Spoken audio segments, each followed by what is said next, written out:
What exactly is an AI companion chatbot? How is it different from a generative AI assistant? While AI assistants like ChatGPT or Google Gemini or Claude or what have you are becoming ubiquitous in society, they are fundamentally different from an AI companion chatbot because companion chatbots are specifically designed to initiate and mimic personal, emotional relationships with its users, and studies show that they are becoming more and more popular. That distinction is at the center of discussions about House Bill 2225, which would regulate the use of AI companion chatbots by minors. After the bill's public hearing in its policy committee, legislators and stakeholders worked behind the scenes on amendments and changes before bringing it up for a vote. If you have further thoughts or testimony, please be sure to submit them before 8 o'clock tomorrow morning. Thank you, everyone, so very much. And with that, we will close the hearing. We spoke with the Senior Commerce and Policy Advisor from the Governor's Office about these negotiations. Because it is governor request legislation, we work closely with the legislators to provide our feedback on the proposals that are being considered. And certainly, as testimony is being taken on the bill and feedback's coming in, we're looking at what the industry is providing, what advocates are requesting, what other agencies like the Attorney General's office have provided. Behind the scenes, we are very involved in sort of giving our input on what's been suggested, what we think is the best path forward. House Bill 2225 had an executive session in the House Technology, Economic Development, and Veterans Committee on January 23rd. An executive session is when legislators vote on the bill to move it out of committee. Amendments to the bill can be suggested, and each amendment will be voted on by the members of that committee.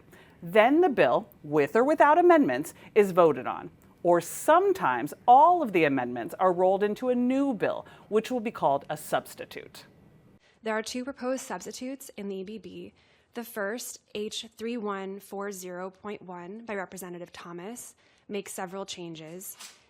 It specifies that the types of systems that are excluded from the definition of an AI companion chatbot used for specific purposes such as customer service are exempt if they don't create sustained relationship building or emotional simulation. It's often cleaner in my just sort of legislative experience to just have a substitute bill that rolls it all in together and then requiring members to vote on a whole lot of different amendments and just the complexity of making sure all the amendments work together in that final version. I think it's easier for staff and certainly for us to just sort of say, here's what the final should look like for the proposed substitute all together. And ultimately, the legislators will make the decision what's in that substitute. This proposed substitute... In this case, Rep. Thomas is on the committee, and so she did the proposed substitute. Both Democratic and Republican lawmakers on the committee suggested their own substitutes. I think the two proposed subs are taking different approaches. I think there's a lot of commonalities in their end goals. Can we pick and choose from each of the subs at this stage, or no? No, we can't. Ultimately, the committee advanced a substitute from Representative Thomas, which will now be called Substitute House Bill 2225. I move that proposed substitute House Bill 2225 H3140.1 be reported out of committee with a due pass recommendation. It has been moved and seconded that proposed substitute House Bill version H3140.1 be reported out of committee with a due pass recommendation. The substitute strengthens the original bill's focus on transparency and safety. It exempts AI tools used specifically for education.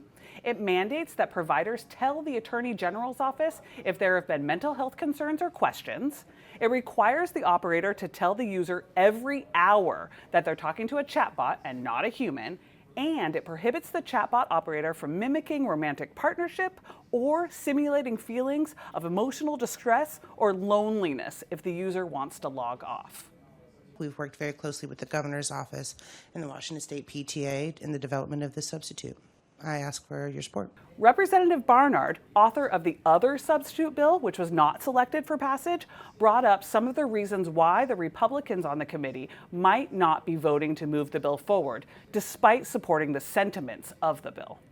There's a lot of good content in the sub that was proposed on our side that's now out of order, but feel like there is It's not ready for prime time yet. There's still some work that needs to be done, so we're going to have somewhat of a mixed vote, but I'm committed to continue working with the prime sponsor and this committee to put forward a good piece of legislation. Thank you.